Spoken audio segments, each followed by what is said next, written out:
Greetings and salutations, Scribblers. Welcome back to our YouTube channel. Today, we are going to be diving into revision strategy that will really help you to tighten up your story as well as identify places where you have gaps or overlaps in your plot, world building, pacing, or characters. It's called the reverse outline. The reverse outline is really the multi-tool of revisions. We'll be looking at what they do, how they can help your story, and of course, how to actually put one together. So let's start with the basics. You're likely very familiar with what an outline is, and you probably had to do them in high school and in college, right? You list out your main idea, followed by supporting details, and it will prepare you to write a comprehensive essay. Some writers create detailed outlines ahead of time to help them prepare to write. But even if you're one of those people, a reverse outline can still be useful to make sure you've accomplished what you set out to do. The difference between an outline and a reverse outline is that you do the reverse outline after you finished writing. You've written your entire manuscript, and now you're going to go back and create the outline. That's why it's reverse outline. You will go back chapter by chapter and identify the goal of the chapter, and that's just like the main idea, right, that you would have in a comprehensive essay that you might be writing, along with the details. Those are your supporting evidence that builds towards the goal. Doing this really lets you see the bones of your novel without all the fluff of description, character angst, or plot drama. It just really narrows your focus in to what's actually happening and how the plot is progressing, right? Completing a reverse outline of your manuscript is a big task. It's not something you're likely to finish in a day. It may take you a week or even a month or longer, depending on your work style and the time that you have to devote to creating it. But it is absolutely worth doing. It's going to help you prepare for revision and organize how you want to approach it. So, huge task, big undertaking, but 100% worth it.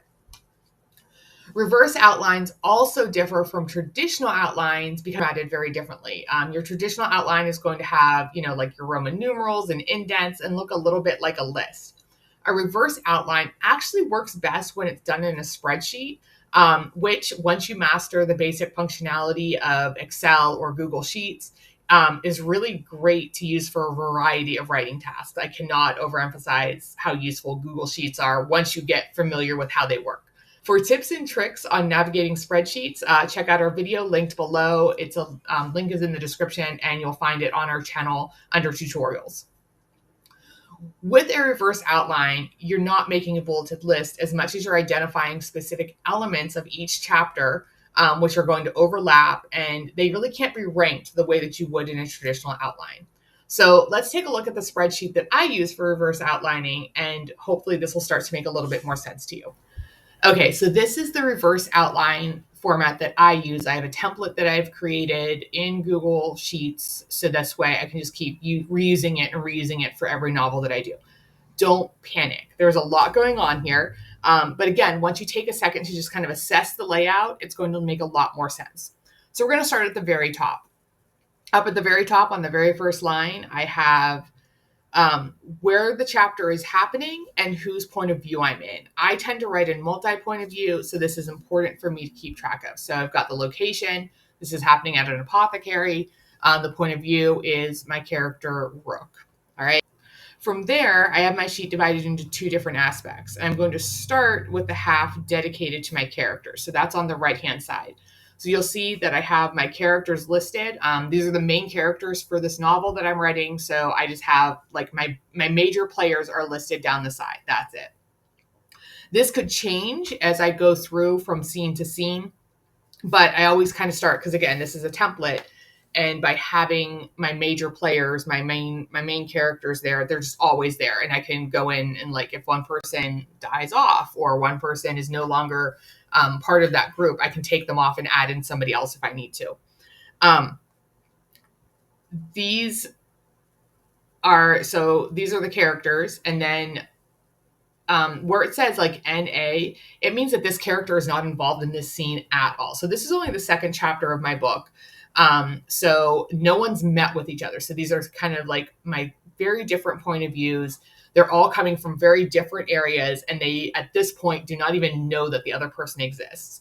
So just to kind of give myself that mental acknowledgement, I have the NA in those. Roke, like I said, is my point of view character. And so I have just the fact that if they're in the scene or not, and then how they perceive what's going on. So Rook, this is like her self-perception, right? She feels competent but overwhelmed. There's resentment towards her sister. She loves Juniper and is very protective of her. So it's just kind of like it's her self-perception. So that way I can make sure that that is coming across on the page.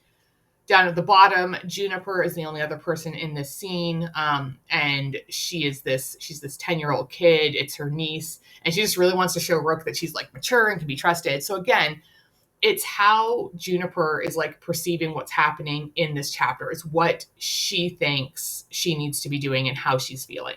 Because for me, getting those emotional arcs is a really big part of my reverse outlining process, and I want to make sure I'm hitting those. So like I said, this is only the second chapter of the book, and as the rest of the characters kind of start to meet each other and interact, there'll be a lot more to fill out in this first column over here. Now, in the second column, I have details about what's actually happening in the chapter. I like to have a summary of what's happening, what the major plot points are, what I feel the purpose of the chapter is, and then other characters that are introduced or included in this chapter. You can put in any specific criteria that you want. Do what works for you. So, for example, let's say world building was a really big thing for you. You might want to have world building here, and these are the specific elements that are introduced or talked about so that you know that the reader has a firm base in that knowledge. So once I've identified these details, so my major plot points is just like a really quick summary of what happens in the chapter.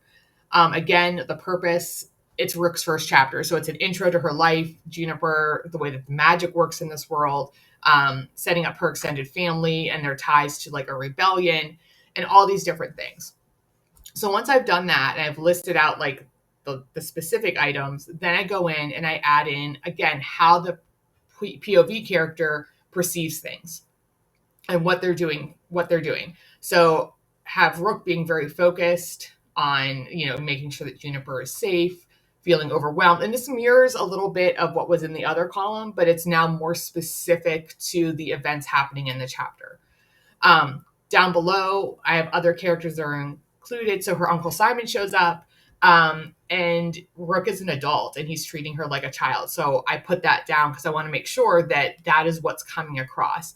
So then I can go back in and make those corrections because I have this and I've stripped away all the description, everything else. I'm like, this is what my goal was. My goal was to have this come out on the page. This goal was for the characters to behave in this one way. So for me, this is how I reverse outline. These are the things that are important to me, and that I know about my own writing that I need to make sure that I'm focusing on and keeping straight. So again, this is going to change based on what you need for your writing and for your novel and for your reverse outlining. So take it, leave it, add in things. Like I mentioned, that whole idea of world building, or maybe there's a romance subplot. So you really want to make sure that you're hitting the beats for that, to make sure that you're getting it all set up so that when it finally does happen, it all makes sense and everything is correct. So whatever subplot or small thing that you had, this is a great place to add it in. No matter what you decide to focus on in your reverse outline, it's going to let you see places where you're being redundant or where you could possibly tighten up your prose. It can help you to track emotional arcs of characters or let you see if you have plot points and events that are too similar. Chai has just joined the chat, so hello to Chai. I'm going to actually just look at her. Look how cute she is. All right. Chai, break over. We have to get back to our reverse outlining. It could also help you to see where the pacing might be too fast or too slow from a world building perspective. It can help you to see where you need to include various elements so that the reader can understand what's going on and why things are happening. So reverse outlines, like I said, it's like the multi-tool of revision. And taking the time to do it will really help you to identify aspects of your manuscript that need adjustment or need work. Going back and creating this detailed summary just really helps you see what you've written and if you've achieved the goal that you set out to create, right? So once you're done with your reverse outline, again, take a break. I feel like I say this after almost everything I ask you guys to do or to write, but you have to give yourself a chance to just step away from it. Give it a week and then go back and take a close look at it. What kind of trends or patterns are you noticing? Are you spending too much time on one event that doesn't have a lot of impact on the plot? Are you rushing past super important things? Are the character reactions consistent or inconsistent? Do they fit with their emotional arc through the story? Did you introduce something too early or too late? So the reverse outline just really lets you see all of these things, and you stripped away all the thousands of words you've written, and you're really, like I said, just looking at the bones of your story.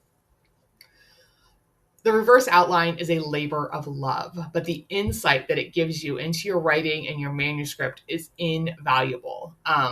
Every reverse outline you do is going to strengthen your writing, and then next time, because you're analyzing your own writing and identifying your strengths and weaknesses, the next thing that you write is going to become better, because now you've become more aware of some of your strengths or weaknesses, and you've put that work into developing your craft.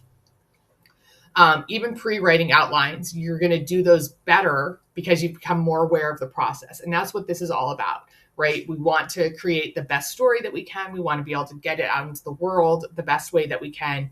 And we want our craft to be the best that we are able to make it. And reverse outlining is a great way to do it.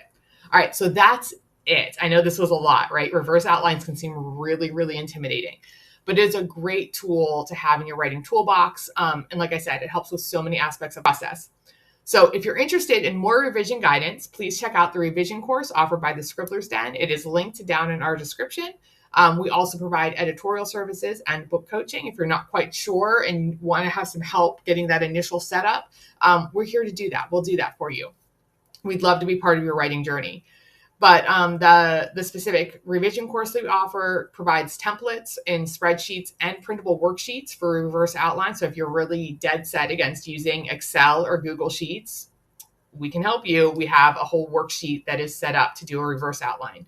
And it also covers a lot of other very specific revision elements and strategies. So let us know in the comments if you reverse outline and if you have any tips for us. Don't forget to hit that like button and to subscribe, and we'll see you next time, Scribblers. Happy writing.